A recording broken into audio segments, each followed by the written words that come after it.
Hello everyone, welcome to EPG Pathshala. Today we are looking at the paper English Literature from 1590 to 1798, and we shall be looking at the module on Ben Jonson, paying particular attention to his play Volpone. I am Anna Kurian and I teach at the Department of English, the University of Hyderabad.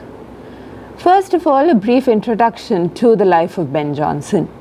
Now, Renaissance drama, leaving aside Shakespeare, is still full of several major dramatists whose work continues to be read, acted, performed across the globe. Ben Jonson is one of them. Even if Shakespeare had never lived, Jonson would still have been a major dramatist of the period. Jonson was born in 1572. And he went to school where he was taught by a classical scholar, and this gives us the reason for some of his great pride in believing that he knew better Latin and Greek than Shakespeare did. He served briefly in the British Armed Forces, and finally, of course, he joined the theatre. Now, he came from a fairly humble background. He was son to a bricklayer, and for a brief time, he served as a bricklayer. He was apprenticed to his father. But after that, he went into the armed forces, and then, of course, he joins the theatre and in Philip Henslow's company. Now, Philip Henslow's company was a rival company to Shakespeare's company. Now, he begins writing plays, some of them successful, some not so successful, but the early years of his career are known more for the kinds of trouble that he ran into. Like Marlowe, he seemed to have an adventurous life. So he killed a co-actor. He authored a seditious play, went to jail for it, spent some time over there, and so on and so forth. So there was a lot of activity in Jonson's life, which was not restricted only to the theatre. His first major success was Every Man in His Humour, a comedy of humours, which is what Jonson is primarily famous for. This and the city comedy is what he is famous for. And Every Man in His Humour was performed by the Chamberlain's Ben in 1598 and attained huge success. Now, one of the characteristics that distinguishes Jonson's work from that of other playwrights of the period was the fact that he did not write the kind of loosely put together play that others did. Instead, his were based upon the classical model, and he went according to the dictum of Aristotle that they should observe the unities of time, place, and action. So all of the action took place in a single day, and it took place in one location only. So they're not like the plays of, say, Shakespeare or Marlowe, which move from country to country, sometimes country to continent, different continents, and then come back to the original country. Instead, they all are located in one town, sometimes even one room, sometimes one house, and their action takes place in one day entirely. Via his comedies of humours, Jonson then also satirized the common follies of the people around him. And this is again something that is significant and exclusive, more or less, to Jonson, because his comedies are savagely satirical. He did not see people as forgivable in what the wrongs that they committed or in the hypocrisies that their lives were. So he satirized them, and he satirized them severely. They're also extremely funny, but that is, of course, by the way. What is crucial is the fact that he saw people's immorality, lack of kindness, and so on and so forth, and then he put them up on the stage and mocked them. He started writing plays of this sort, but then in between his career fell off for a while, and during that period he decided that writing masques was the way to go. And during this period is when he gets the patronage of James I. He found favor with royalty. His masques were played out in the court of James I and his wife, Queen Anne. And in fact, Anne participated in masques such as the Mask of Blackness. Now, his most successful plays, apart from Every Man in His Humour, and later on he had a sequel to it, or a follow-up to it, which is called Every Man Out of His Humour. But apart from those, his most successful plays were Volpone, written in 1606, The Alchemist in 1610, and Bartholomew Fair, 1614. And all of these are satirical plays, interestingly not always set in England, and yet satirizing contemporary British society. There is speculation as to whether Jonson can be considered the first poet laureate of England, and this is because the royal court, James and Queen Anne, they gave him an annual pension in 1616, and therefore then he is said to be the first poet laureate of England. Now, Jonson is also interesting because though his work declined, the quality of his work was not seen as great in the later years of his life in the 1620s and thereafter. Jonson was still seen as this heroic figure in the world of letters as well as the world of the theatre, and he continued to be a major influence on a whole bunch of young poets and writers, and they call themselves the Sons of Ben or the Tribe of Ben. So a lot of writers who then found him their inspiration and their mentor. We also see Ben Jonson significant in one other fashion, and that is because he's the first man, the first playwright who decides that his own plays are worth publishing. So he got a complete works of Ben Jonson published at his own expense and during his own lifetime. This is not something that was common practice during the period. In fact, most people considered plays to be ephemeral. Jonson did not, so he got everything published during his own lifetime. We move on now to a plot synopsis of Volpone. Volpone is set in 17th century Venice. Now, Venice itself as a setting is significant in a lot of plays and appears in a lot of plays of the period. We, of course, can think of Shakespeare's Merchant of Venice as one example, but there are also others such as Othello, which also begins in Venice and then later on, of course, moves to an island, Cyprus.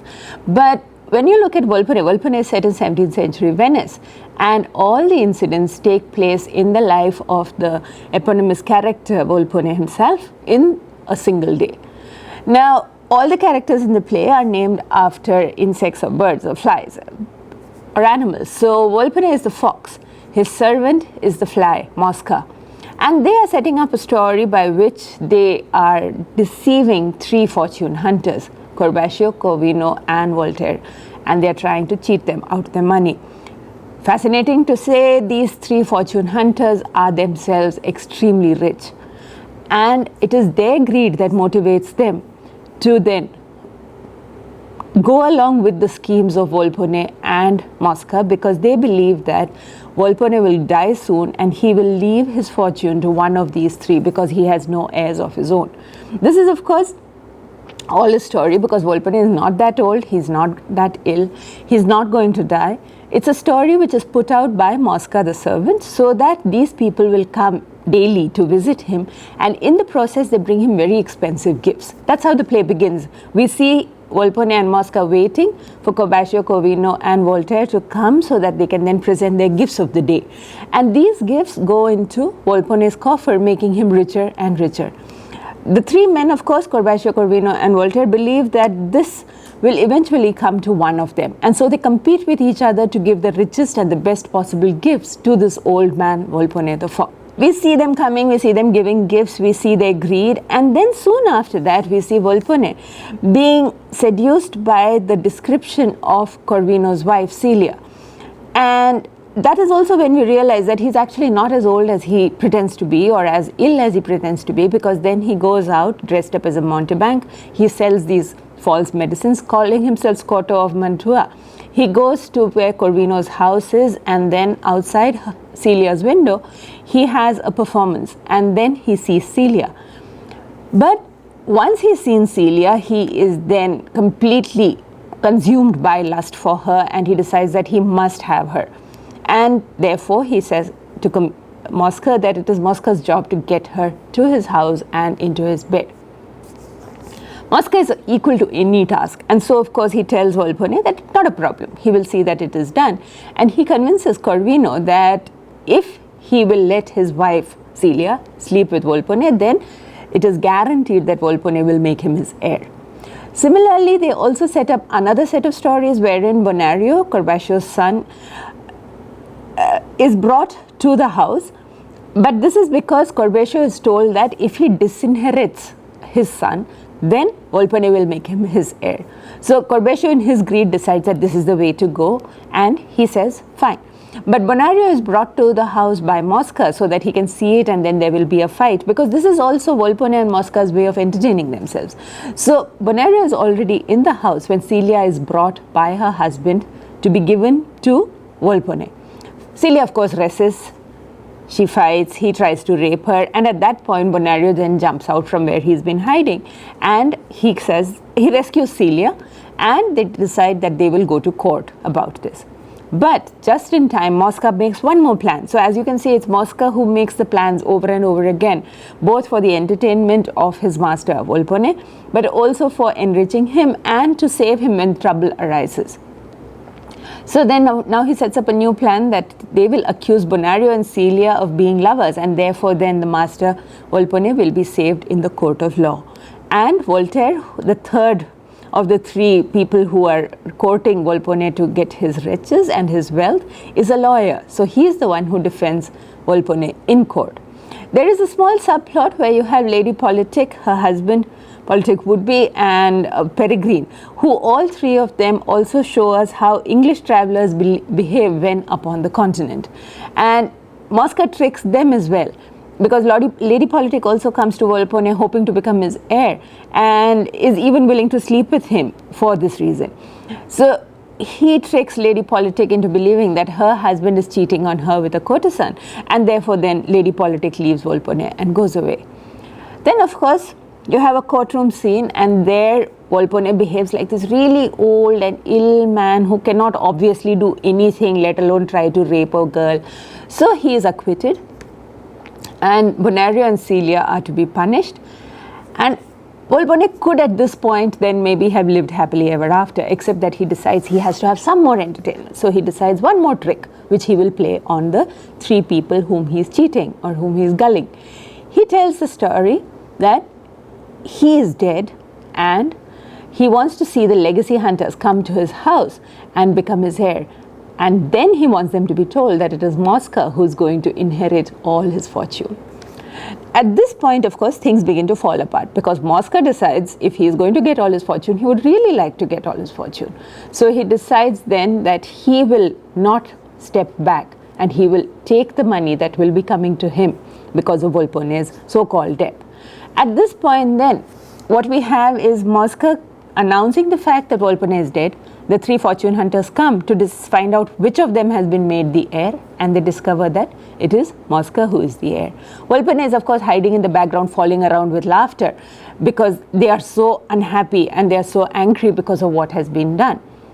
But then Mosca decides that he will keep up the act, because then he can get Volpone to part with half his fortune to him. Once again, they go back to court, because Volpone is so angry with Mosca that he says he will go to court and fight it in court. So he tells the whole story in court, all of it. And that is when justice is finally served, because the judges then sentence him and Mosca to imprisonment.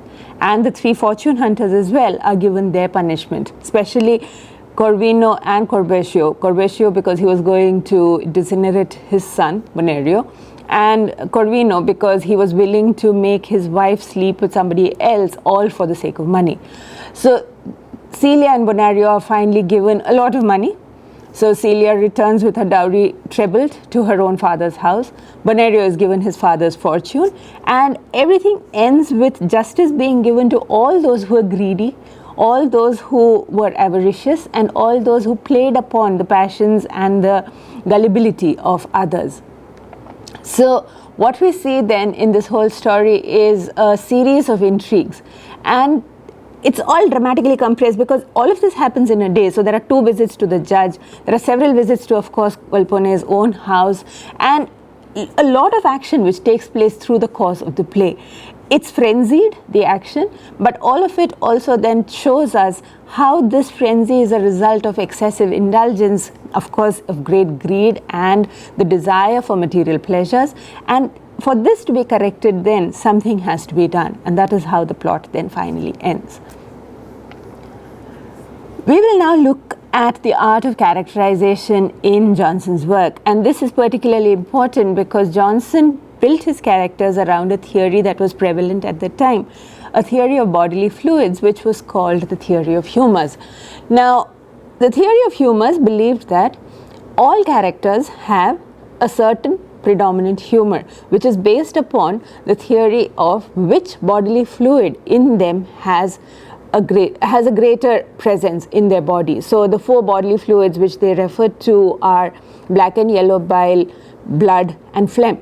So depending on which you have more of, your character will be determined by that. So if you have a lot of blood in you, you will be cheerful and you will be more optimistic and so on and so forth. Whereas others might be, a person who has more phlegm in him will be more calm, more deliberate in his ways, rather than somebody who is sanguine or somebody who has more of black bile or yellow bile. Now they are governed by one humor, basically. What we see in the play is that all of these characters, Volpone, Mosca, Corvino, Corbaccio and Voltaire, are all of them governed by one humor primarily, and that humor is greed. But we are also given another indication as to how they are, and that indication is given to us by their names. Their names, all of them, are from the animal world. So Volpone is a fox. Now foxes are supposed to be cunning. Mosca, of course, is a fly. Flies live upon other creatures or live upon dead things or eat dirty things. And Mosca that way is seen to be a fly. Corvino, Corbaccio and Voltaire are all birds, but they're not pleasant birds, they're not songbirds. Corvino is a crow, Corbaccio is a raven, and Voltaire is the vulture. So these are then birds which prey again upon rotting things, dead things, and they are things which are not at all positive or pleasant in any fashion. So what we say is that the names indicate one kind of a person, and the humor in the play is already indicated by the fact that they are all pursuing only one aspect, and that aspect is greed. Greed for material pleasure and enormous wealth. So even minor characters like Sir Politic would be his wife, and there is a Sir Peregrine who's not actually one amongst this lot, but even those are shown to be vain and affected, and therefore of course deserving of ridicule. We have two good characters, Bonario and Celia, and their names themselves indicate that as well. Bonario means good, and these are people who are virtuous. They are also kind of like water, because you don't see their character at all in the play, except that they are uniformly good. They don't have any evil in them. They are also naive in the sense that they don't know how to cope. They don't even see the evil that is there in their father/husband, and they don't recognize it even when it is shown to them. So they are unable to defend themselves against the unscrupulous characters like Volpone and all the rest of them. Now, the basic story which begins the play and which is sustained through a lot of the play, that intrigue, it exposes the unscrupulous nature of both himself and the other characters. So we see that the other characters are of course greedy. That is why they come wanting to become his heir. But he also is greedy because he wants to get more and more things from them.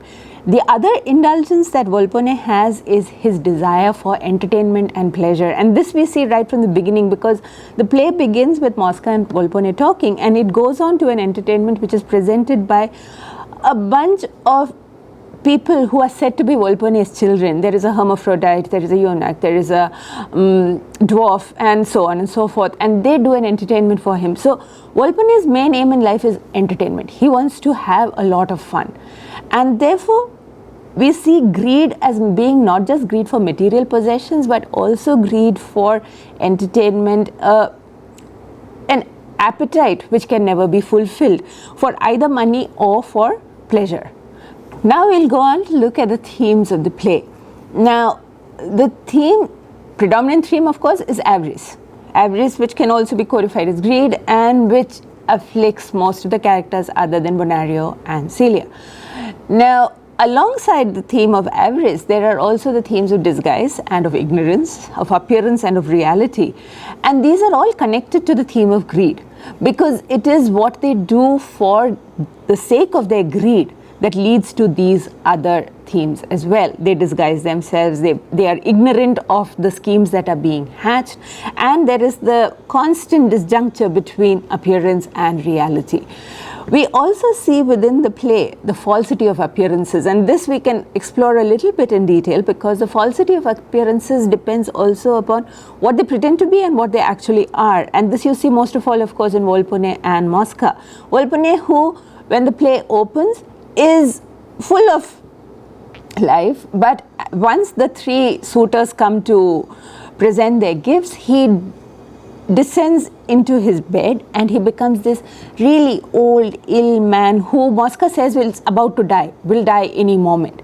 So there is the appearance that he presents, and there is the falsity of that appearance which fools everybody else around him.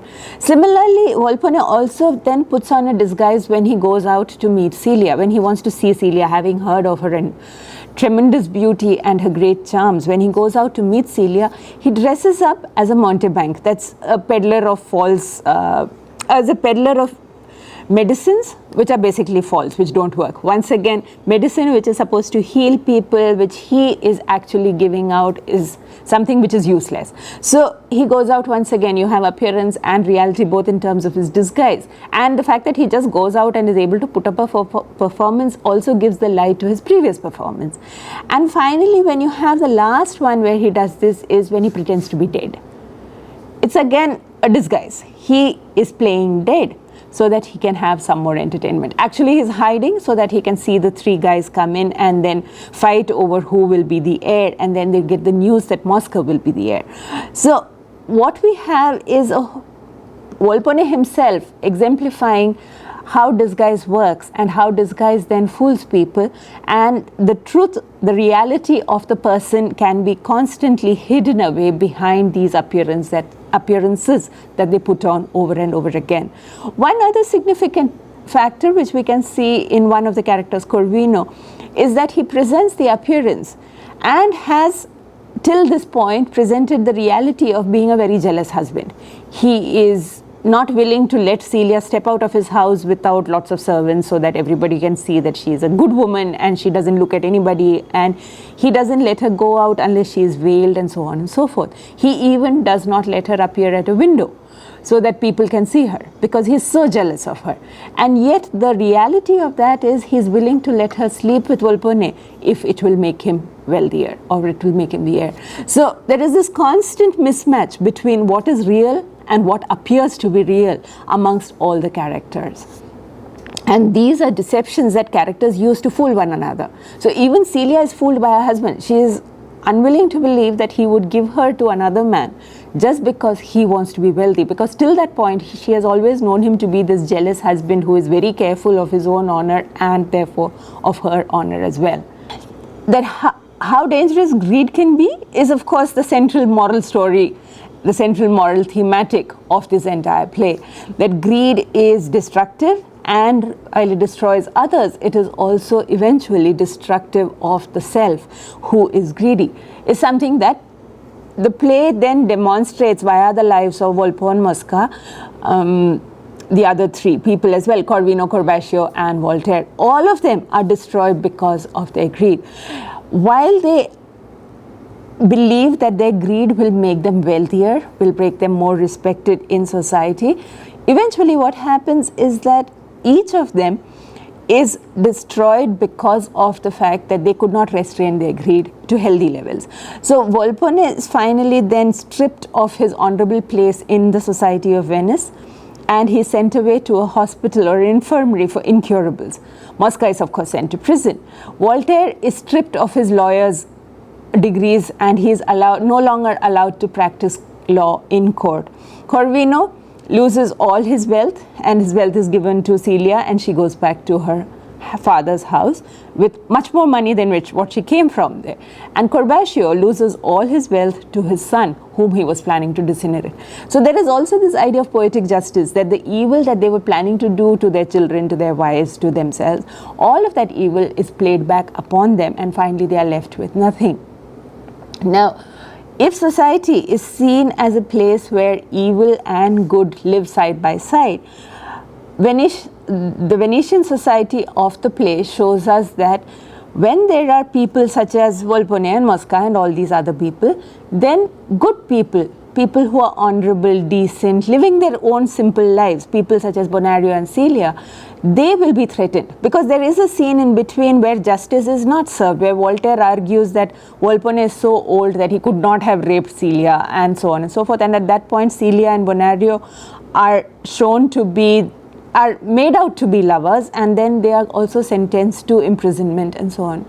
So people who are decent cannot live in a society which is full of deceitful, self-serving people.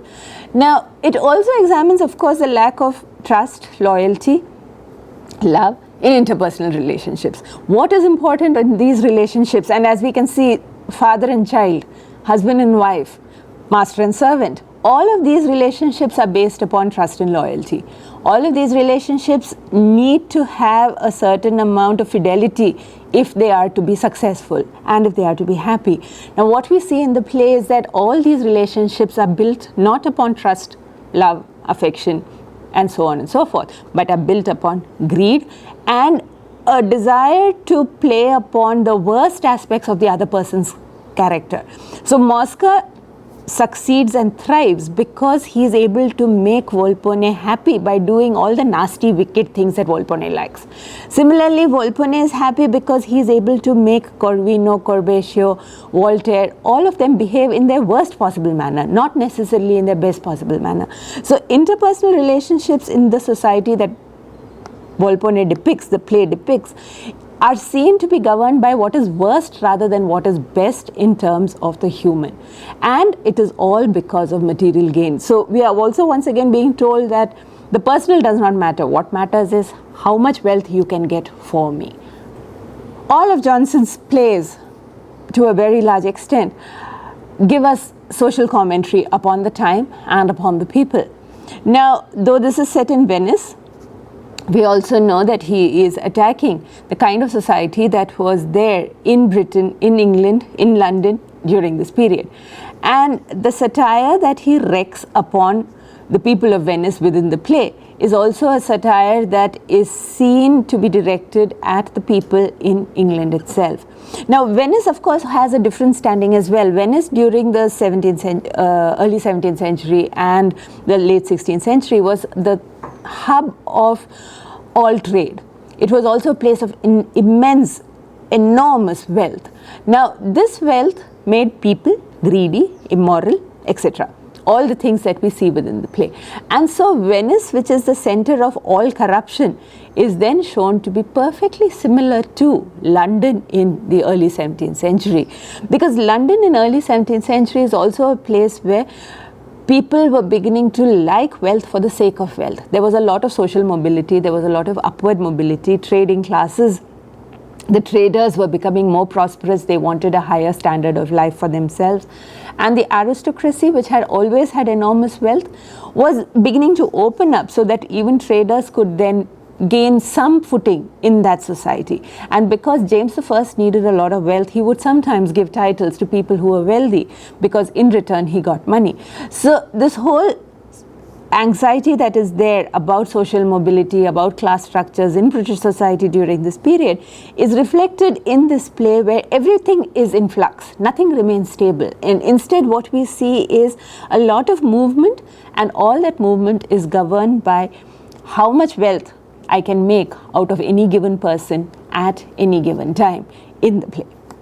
Then, while we might think that all the characters, Corvino, Corbatio, Voltaire, Volpone and Mosca, are governed by greed and avarice, that this is only because they are in themselves morally weak, so that it's a sign of their individual weakness rather than a reflection of society at that time, is given the lie to, because you only see two decent people within the play. Everybody else is like that. So then what we see is that it is not about one person being wicked or being weak or being evil. It is about a society which has been rendered corrupt and which is driven by greed and lust all the time. So there is, when you look at it, the three people who are being tricked by Volpone and Mosca, is there any real difference between them? And the answer is, sadly enough, no. There is nothing good about Volpone. In fact, Volpone can be seen to be not slightly more evil, but just as evil as they are. They are willing to sacrifice, Corbatio is willing to sacrifice his son, Corvino is willing to sacrifice his wife, his marriage. So, Volpone is willing to sacrifice everything to get somebody else's wife into his bed, and he's willing to rape her as well. And that's where everything, of course, descends into chaos. It's not just that he wants her, but that if she proves unwilling, he's willing to step back. No, it's that even if she's unwilling, he will rape her, but he wants his will. He wants what he desires. So what we see is that There is nothing to choose between Volpone and Mosca on the one side and the other three characters who are being gulled or cheated on the other side. All of them are driven by this lust for material possessions. But what distinguishes Volpone and Mosca actually eventually is the fact that they are far more intelligent and imaginative than the others. The others get fooled because they lack the intelligence that Volpone has. Actually, what we see is that there is also, Jonson does this very interesting class shift where Volpone is the one who is a dignitary of Venetian society, but it is Mosca who is more intelligent and more imaginative than him as well, and he is the one who eventually is able to trick Volpone. And it is his greed then, if greed drives everybody, then all of them are defeated by their greed, including Mosca, but it is Mosca who is most superior in his intelligence and imagination. Now, of course, you also have the moral conclusion that we are given at the end of the play, that here is a play wherein the good are rewarded, the evil are punished. Poetic justice happens, which is wonderful and which is good, and nobody actually regrets the fact that all these people get the punishments that they deserve and that Bonario and Celia get the good things that they deserve in life. So you have a very grim society that is being portrayed here. It's not a happy place that is being portrayed here. Instead, you're being shown a world where everybody is corrupt. And the two good people that you do see are exceptional, not the rule. In fact, there is also in the first court scene when Bonario and Celia are being accused of being lovers and Volpone is being shown as so sick and so dying that he obviously could not do anything to Celia. There are these really bad scenes as well and dialogues as well, where even the judges in the court are interested in getting some wealth. So when they see Volpone dying, they're like, we also have daughters. Would you be interested? Because then they could also have a share in the wealth. So everyone in the society is seen as being wicked, greedy, and lustful for material pleasure or material prosperity, and nobody is therefore then good apart from these two characters, Bonario and Celia. So the selfishness of the wicked governs the entire play, and there is no personal fulfillment. This is something which is striking, that we don't see Celia going away happily with the usual romantic comedy ending where marriage is working once again. Instead, we see her going back alone to her father's house. She has lots more money, but that's about all that she has. Bonario similarly will have a lot of money, but he does not have personal fulfillment. So you see the wealth being distributed, they have material prosperity, so the reward for the good is not that they live happily, but that they get prosperous. That is all there is. There is no personal happiness that comes because of goodness within the world of the play. We've been looking at Ben Jonson's Volpone, and we've been talking about the various aspects of the play. We looked at the themes, the characters. We of course summarized the play, and we also talked in brief about the fact that it's a socially critical play, and this should remind us that the Restoration writers of the comedies in later years would have been inspired then by Jonson's comedy of humours as well. Thank you very much.